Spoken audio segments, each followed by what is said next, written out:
Mark Langford and Elena Rivera had no idea their paths would define the fate of Riverton.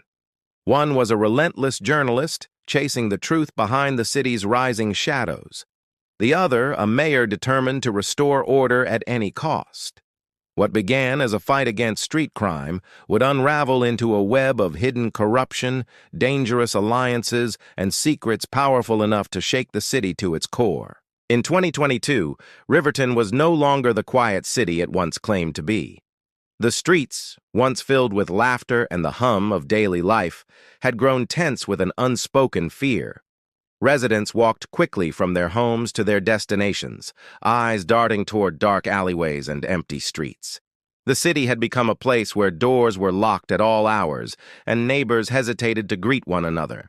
A sense of vulnerability hung over every block, every corner, and every streetlight that flickered late at night. People whispered about an invisible network of criminals that seemed to control entire neighborhoods, as if the city had been divided into territories ruled not by law but by fear. Reports of robberies, assaults, and mysterious disappearances became daily headlines, each one darker than the last. Parents clutched their children more tightly, and even teenagers avoided lingering in parks or walking home alone. Local authorities tried to reassure the public, but their words were drowned out by the steady tide of news showing the opposite reality. Crime statistics confirmed the growing unease. Petty thefts had doubled, violent incidents were on the rise, and a series of unexplained disappearances had left investigators baffled. The police department, already stretched thin, struggled to respond quickly, and many officers themselves admitted that they felt overwhelmed. Even the most well-lit neighborhoods no longer felt safe after dusk. Citizens began organizing neighborhood watch programs, patrolling in pairs or small groups, carrying flashlights and phones with emergency numbers memorized. Their collective unease was palpable, a tension that seemed to seep into every home, every office, and every school. City council meetings became a stage for frustration, anger, and fear. Residents packed the chambers, demanding immediate action, their voices sometimes trembling with emotion. Stories of violent encounters, break-ins, and intimidation were recounted in vivid detail, each tale more unsettling than the last. Officials promised reforms, task forces, and community outreach programs, but the public was skeptical. Decades of slow change and ineffective policies had left the city weary, and hope was scarce. The local media amplified this anxiety, running nightly segments on crime trends, often featuring interviews with shaken residents and crime analysts. Every broadcast seemed to reinforce the sense that Riverton was teetering on the edge, a city caught between the life it once knew and a reality dominated by fear. Businesses began adjusting their operations to cope with the new normal. Shops installed heavy security doors and cameras, restaurants hired additional night security, and even small cafes altered opening hours to ensure employees and patrons could leave safely before darkness fell. The economic impact was subtle but undeniable as foot traffic decreased, investments slowed, and the once thriving downtown area felt emptier. People avoided unnecessary travel, relying more on delivery services or choosing to remain indoors whenever possible. Even community events, once a source of pride and connection, were canceled or held with a shadow of anxiety looming over them. Amid this climate, political leaders recognized the growing power of public fear. They understood that the city's concern over safety could become a decisive factor in upcoming elections. Every announcement, every speech, and every policy proposal was weighed carefully against the backdrop of rising tension. Riverton had become a city on edge, a place where fear dictated behavior, shaped decisions, and influenced trust in leadership. The sense of urgency was unmistakable as residents hoped for solutions that might restore not only safety, but also the confidence that life could return to some semblance of normalcy. The city felt suspended in a fragile balance, one misstep away from plunging fully into chaos. By mid-2023, Riverton was at a turning point. The city had endured months of tension, and public pressure on local leaders had reached a fever pitch. Mayor Elena Rivera, newly elected and determined to leave her mark on the city's history, introduced an ambitious plan aimed at curbing the rising crime rates. Her policies promised visible change and decisive action, focusing on increasing law enforcement presence, implementing strict sentencing laws, and deploying advanced surveillance technology in key areas. The city buzzed with anticipation, a mixture of hope and skepticism hanging in the air. For many, the mayor's announcement was the first real sign that Riverton might reclaim the streets that had been slipping further into fear and uncertainty. The city's police department received a significant boost in resources. Officers were assigned to patrol neighborhoods with high crime rates, and specialized units were formed to focus on repeat offenders. Surveillance cameras were installed at intersections, parks, and public squares, their lenses capturing every movement and creating an environment where crime seemed riskier for those who considered breaking the law. The policies also introduced mandatory minimum sentences for habitual offenders, a move designed to demonstrate that criminal behavior would no longer be tolerated. Social workers and community programs were incorporated as complementary measures, aiming to prevent youth involvement in crime and to support those attempting to reintegrate into society after incarceration. Initially, the results were striking. Crime reports showed a measurable decrease in visible offenses, and residents began to feel a cautious sense of relief. Streets that had been empty and foreboding were slowly coming alive again. Parents allowed their children to play outside, shop owners reopened earlier, and cafes saw patrons linger without fear. The city seemed to breathe more easily, as though a layer of darkness had been lifted, and the media celebrated the apparent success. Local commentators praised the mayor for her bold strategy, calling it a model for other cities struggling with similar problems. Confidence in the administration surged, and many believed Riverton was finally moving in the right direction. Yet beneath this surface of apparent safety, a quieter, more insidious shift was taking place. Organized crime, once easy to spot in street-level incidents, began to adapt. Gang leaders and criminal networks adjusted their strategies, moving operations into less visible, harder-to-monitor arenas.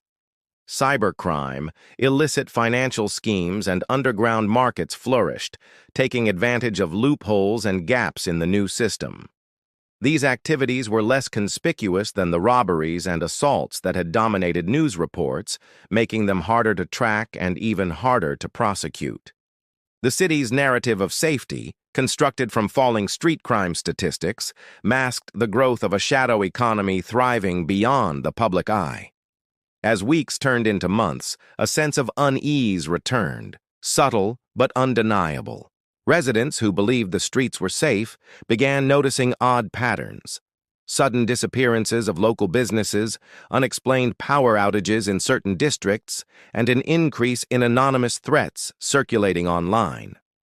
Law enforcement, focused primarily on visible crime and patrolling public spaces, struggled to keep up with these new, invisible threats. Riverton appeared safer on the surface, but the hidden mechanisms of crime were evolving faster than the city could respond.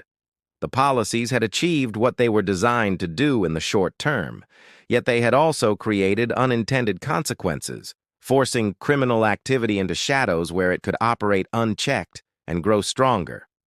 The city had shifted, but the story of Riverton's safety was far from complete, and the true impact of these measures was only beginning to emerge.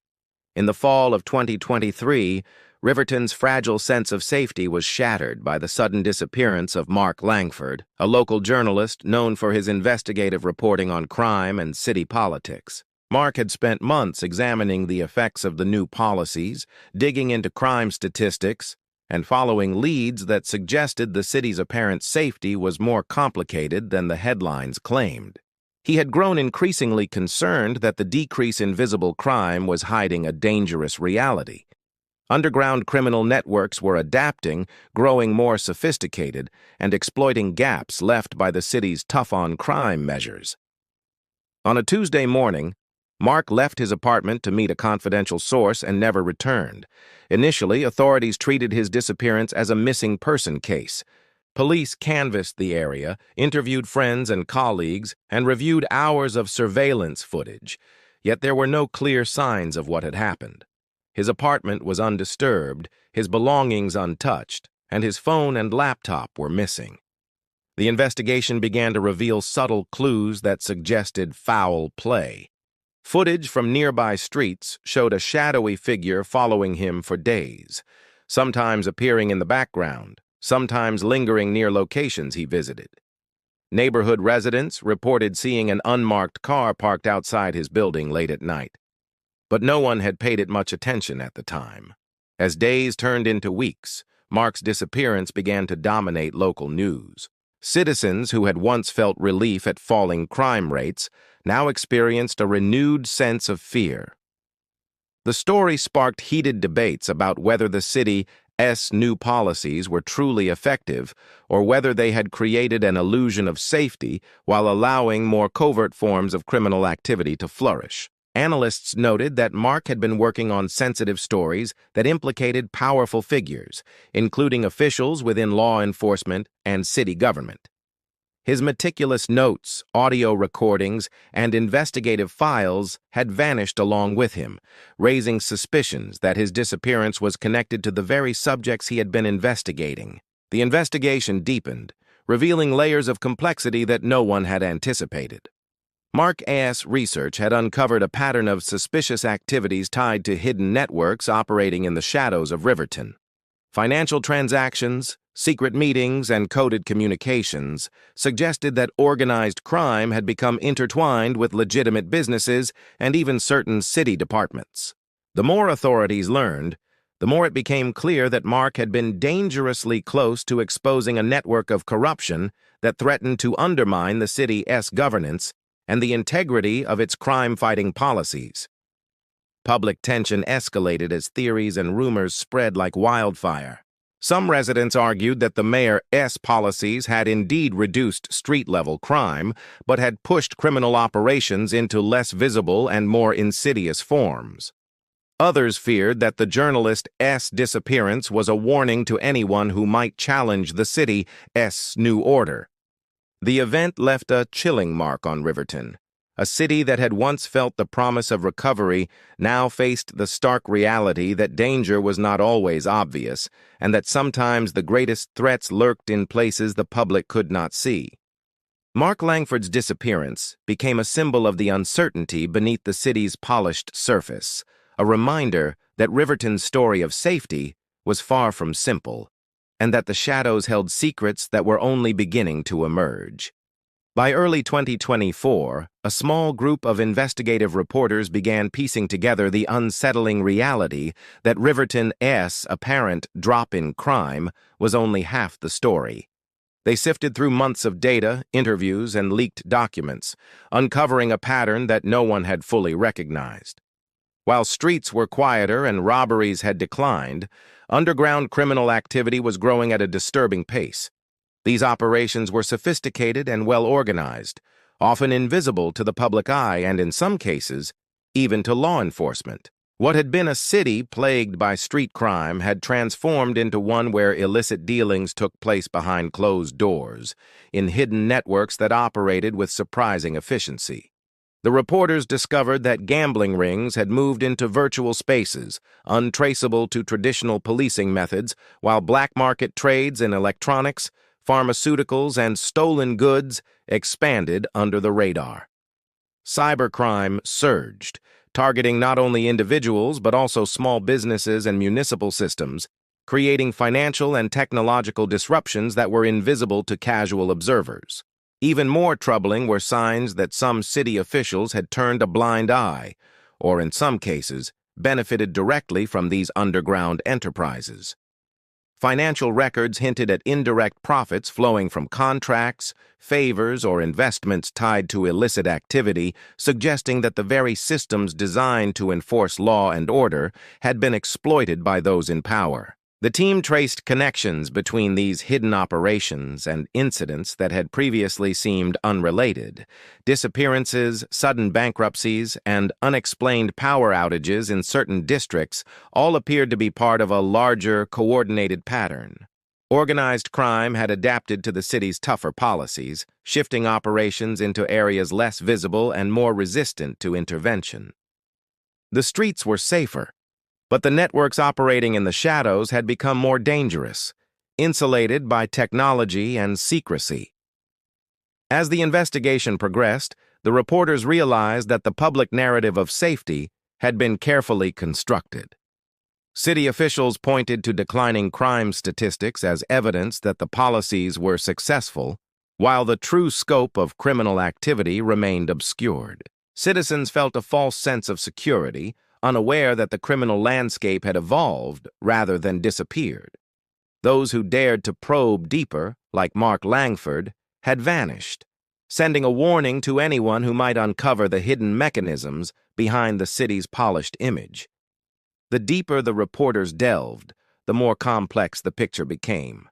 They mapped out networks connecting influential business leaders, public officials, and criminal operatives. The relationships were tangled and opaque, with power and influence flowing through channels designed to be invisible to ordinary citizens.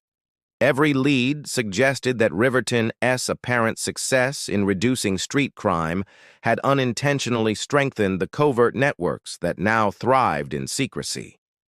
The city's new reality was a paradox.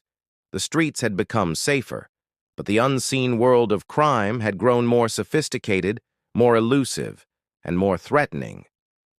By the time their investigation was ready for publication, the reporters had uncovered a chilling truth. Riverton's transformation was not one of genuine safety, but of displacement. Crime had been pushed into hidden corners, where it could operate freely and profit from the very measures meant to suppress it. The city's citizens, lulled by declining crime statistics, remained unaware of the dangers lurking in the shadows. Riverton was no longer simply a city with crime.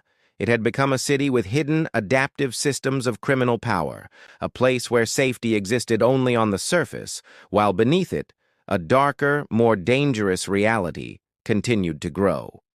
By mid-2024, the reality of Riverton's transformation had begun to settle in for its residents. On the surface, the city appeared safer than it had in years. Streets were patrolled more frequently, neighborhood crimes had decreased, and public spaces were once again occupied by families, joggers, and business patrons. The mayor held a press conference highlighting the apparent success of the policies, emphasizing falling crime statistics and touting the city as a model for progressive urban management. Many citizens felt reassured, confident that the streets were now under control and that law enforcement was effectively safeguarding their community. Yet beneath this polished exterior, unsettling truths continued to emerge. Investigative teams, fueled by Mark Langford's unfinished work and other sources, revealed that the decline in visible crime did not equate to genuine safety. Underground networks had grown more sophisticated, moving beyond petty street crimes to complex schemes involving cyber fraud, unregulated financial transactions, and hidden supply chains for illegal goods. The very measures intended to curb criminal activity, mandatory sentencing, increased policing, and heightened surveillance, had forced criminals to adapt in ways that made their operations harder to detect. What had been overt criminal behavior had become invisible, embedded in the fabric of Riverton's economy and governance. City officials, aware of these developments, faced a delicate balancing act. Publicly, they maintained the narrative of success, citing falling crime rates and improved community engagement. Privately, internal memos and confidential reports painted a different picture. Corruption, complacency, and occasional complicity within law enforcement had allowed certain networks to thrive under the radar. Attempts to dismantle these operations were slow and complex, requiring painstaking coordination across departments that were often siloed or under-resourced. For every visible arrest or conviction, several hidden crimes went unchallenged, feeding a system that continued to evolve in secrecy. Riverton's residents, meanwhile, began noticing subtle anomalies. Businesses reported unexplained financial losses or sudden changes in supply chains. Individuals received anonymous threats or encountered suspicious activity in otherwise secure neighborhoods. While the streets felt safer, the psychological tension lingered, a quiet undercurrent of uncertainty that few could define but many could feel. The city's narrative of safety clashed with the invisible reality that danger persisted, merely in forms that were more difficult to recognize and confront. By the end of 2024, it became clear that Riverton's success in crime reduction was a double-edged sword. The policies had changed the visible landscape, creating a city that appeared orderly and secure. Yet the hidden systems of crime had grown more adaptive, efficient, and insulated from detection. Public confidence had been restored, but it was built on incomplete information and selective visibility. Riverton had shifted from a city struggling with street-level crime to a city contending with a sophisticated, concealed criminal underworld. The long-term consequences of this transformation remained uncertain. Citizens had been reassured, politicians had been praised, and the city's image was that of progress and safety. Yet the underlying structures of criminal influence continued to operate, learning from the policies designed to stop them and finding new ways to exploit gaps in oversight. Riverton had achieved a paradoxical state. It was simultaneously safer and more dangerous, calmer and more unstable. The true story of the city was no longer one of overt fear, but of an unseen, persistent tension, a reminder that crime is rarely eliminated, only transformed, and that the shadows of a city often hold the most dangerous secrets.